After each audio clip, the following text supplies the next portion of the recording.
আসসালামু আলাইকুম রহমতুল্লাহি ওয়া বারাকাতুহু। সম্মানিত বন্ধুরা, আশা করি ভালো আছেন।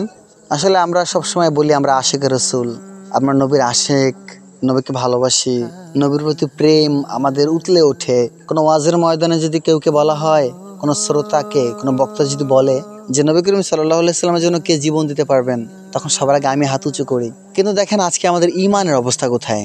আমাদের ইমান এতটাই দুর্বল, যার কারণে সংখ্যাগরিষ্ঠ মুসলিমের দেশ এই বাংলাদেশ, এখানে বসে মোহাম্মদ সাল্লাল্লাহু আলাইহি সাল্লামের নামে কটূক্তি করা হচ্ছে, তাকে গালি দেওয়া হচ্ছে। দেখেন সাহাবায়ে কেরামরা নবী করিম সাল্লাল্লাহু আলাইহি সাল্লামের জন্য কি নাই করেছে, কিন্তু আজকে শুধু আমরা মাত্র বলি যে আমরা এটা করব, ওটা করব, ওটা করবো, কিন্তু কিছু করতে পারি না। এর একটি চাক্ষুষ প্রমাণ দেখাচ্ছি আপনাদেরকে। রমজান মাসের 17 রমজান বদরের যুদ্ধ হয়েছিল, আপনারা সকলেই জানবেন। নবী করিম সাল্লাল্লাহু আলাইহি সাল্লাম মাত্র 313 জনকে নিয়ে, 2টি ঘোড়া নিয়ে এবং 8টি তলোয়ার নিয়ে যুদ্ধ করেছেন হাজার হাজার নাস্তিক বেঈমানদের সাথে। তো যাই হোক, আমি সেই ঘটনার মূল অংশ বলছি। নবী করিম সাল্লাল্লাহু আলাইহি সাল্লাম মক্কা থেকে মদিনায় যখন হিজরত করেছেন, 2টি ছোট ছোট বাচ্চা এসেছেন তার সাথে দেখা করার জন্য। এসে তাকে সালাম দিলেন, মুসাহাবা করলেন, জিজ্ঞাসা করলেন বাড়ি কোথায় আপনার। নবী মুহাম্মদ বলছেন আমার বাড়ি মক্কায়। তো নবী করিম সাল্লাল্লাহু আলাইহি সাল্লামকে আবার জিজ্ঞাসা করলেন আপনি মক্কা থেকে কেন মদিনায় এসেছেন। তখন বাচ্চাদের প্রশ্নের উত্তর মুহাম্মদ সাল্লাল্লাহু আলাইহি সাল্লাম বলতেছেন, মক্কার মানুষরা আমাকে নির্যাতন করে, ভালোবাসে না, আর তোমাদের মদিনার মানুষ আমাদেরকে ভালোবাসে, আমাকে সম্মান করে, থাকার জন্য জায়গা দিয়েছে, রেসপেক্ট করে, এই জন্য এসেছি। তখন ছোট বাচ্চাদের ভিতরে একজন বলতেছেন যে মোহাম্মদ, একটি প্রশ্ন জানার ইচ্ছা, সেটা হলো আপনাকে মক্কায় যারা নির্যাতন করেছে তাদের ভিতরে বেশি নির্যাতন কে করেছে। তখন মুহাম্মদ সাল্লাল্লাহু আলাইহি সাল্লাম বলছেন আবু জাহেল। তার কিছুক্ষণ পর নবী করিম সাল্লাল্লাহু আলাইহি সাল্লামের সাথে কথা বলা শেষে যখন উঠে যাচ্ছে দুটি বাচ্চা রাস্তায় হাঁটতেছেন আর বলতেছেন, মানে ওরা 2 ভাই, একজনের নাম মাআজ আর একজনের নাম মুআজ। এক ভাইকে বলতেছে ভাই আজকে নোট করে রাখো, যখন মুহাম্মদ সাল্লাল্লাহু আলাইহি সাল্লাম কোনো যুদ্ধের ঘোষণা দিবে আর সেখানে যদি আবু জাহেল আসে যুদ্ধ করার জন্য, তাহলে তুমি আর আমি সেখানে যাব এবং আমাদের দুজনের হাতেই আবু জাহেলের মৃত্যু হবে। যাই হোক, কিছুদিন পর নবী করিম সাল্লাল্লাহু আলাইহি সাল্লাম বদরের যুদ্ধের ঘোষণা দিলেন। যুদ্ধের ঘোষণা শোনার পরে 2টি বাচ্চা দৌড়ে তার মায়ের কাছে গেল, গিয়ে দেখতেছেন তার মা বিলাপ করে কান্না করছে, অঝরে কান্না করছে। তো মাকে জিজ্ঞাসা করা হলো, মা তুমি কান্না করতেছো কেন। সন্তানদের প্রশ্নের উত্তরে মা বলতেছেন, বাবা আজকে তোর বাবা বেঁচে নেই, নবী করিম সাল্লাল্লাহু আলাইহি সাল্লাম যুদ্ধের ঘোষণা দিয়েছেন, তোর বাবা যদি বেঁচে থাকতো তাহলে তোর বাবাকে আমি যুদ্ধে পাঠাতাম, আর তোরাও তো বড় না যে তোদেরকে যুদ্ধে পাঠিয়ে আমি কিয়ামতের ময়দানে আল্লাহ তাআলার কাছে মুজাহিদের মা, শহীদের ওয়াইফ হিসেবে, স্ত্রী হিসেবে আল্লাহ তাআলার কাছে দাঁড়াবো। আমি যুদ্ধে নবী করিম সাল্লাল্লাহু আলাইহি সাল্লামকে কি দিয়ে সাহায্য করব, এই চিন্তায় আমার কান্না আসছে। তখন এই মাআজ আর মুআজ বলতেছেন, মা আমাদেরকে অনুমতি দেন, আমরা যুদ্ধে যাব।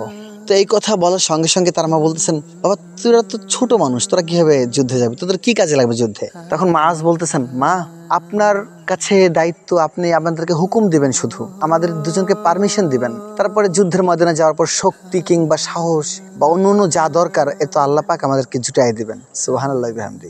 চিন্তা করতে পারেন 2টি ছোট ছোট বাচ্চার মেধার ভিতরে কি ব্রেন, আল্লাহ তাআলার জন্য, তার বন্ধুর জন্য, মুহাম্মদ রাসূলুল্লাহ সাল্লাল্লাহু আলাইহি সাল্লামের জন্য কি পরিমাণ ভালোবাসা। যাই হোক, সন্তানের এই কথা শোনার পর সন্তানকে মা বললেন যাও, তাদেরকে অনুমতি দেওয়া হলো। তো নবী করিম সাল্লাল্লাহু আলাইহি সাল্লাম যুদ্ধের ময়দানে আসলেন দেখার জন্য।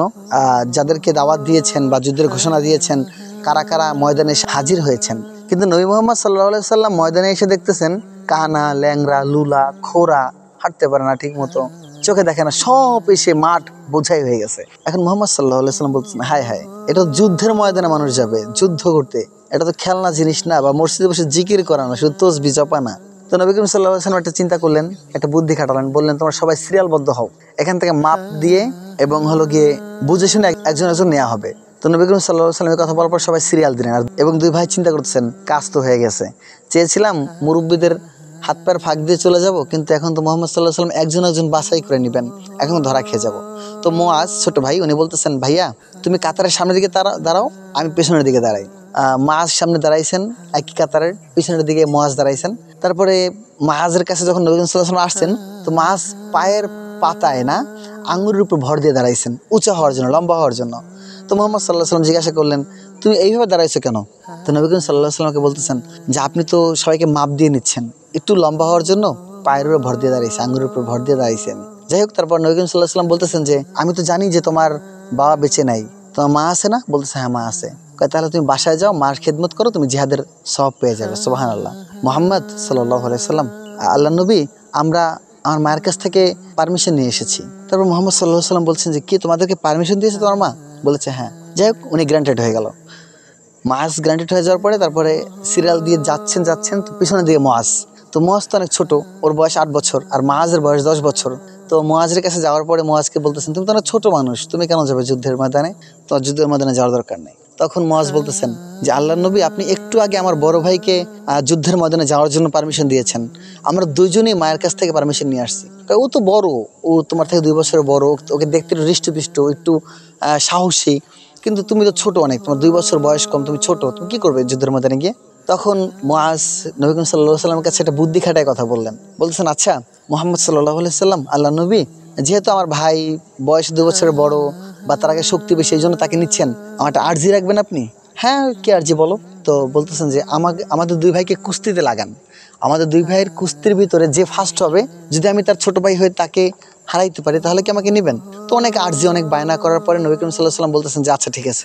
তো 2 ভাইকে যখন সামনে দাঁড়া করানো হলো, ছোট ভাই বড় ভাইকে চোখের ইশারায় বলতেছেন, ভাই আসলে তো সত্যি তুই আমার থেকে বয়সে বড়, তোর গায়ে শক্তি বেশি, তুই যদি আমাকে শক্ত করে ধরিস আমি তো ছুটতেও পারবো না, আমি হেরে যাব, তুই একটু নরমভাবে আমাকে ধরিস যাতে আমি জিততে পারি। তো 2 ভাইয়ের মধ্যে কুস্তি লাগার সঙ্গে সঙ্গে মুআজকে মানে ছোট ভাই বড় ভাইকে ধাক্কা দিয়ে ফেলে দিয়ে উঠে দাঁড়াই বলছে, মোহাম্মদ দেখেন আমি ফার্স্ট হয়েছি, এখন আমাকে যুদ্ধের ময়দানে নেন। সুবহানাল্লাহ। ওখান থেকে ওরা গ্রান্টেড হয়ে গেল।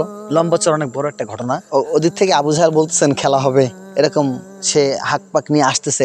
তো আল্লাহ তাআলার কাছে নবী করিম সাল্লাল্লাহু আলাইহি ওয়াসাল্লাম মুনাজাতে বলতেছেন, আল্লাহ এই যে 313 জন মাত্র আমার, এই 313 জনকে নিয়ে আমি যুদ্ধের ময়দানে নামতেছি, আপনি আমাকে সাহায্য করবেন, এই বলে কান্নাকাটি করতেছেন নবী করিম সাল্লাল্লাহু আলাইহি ওয়াসাল্লাম।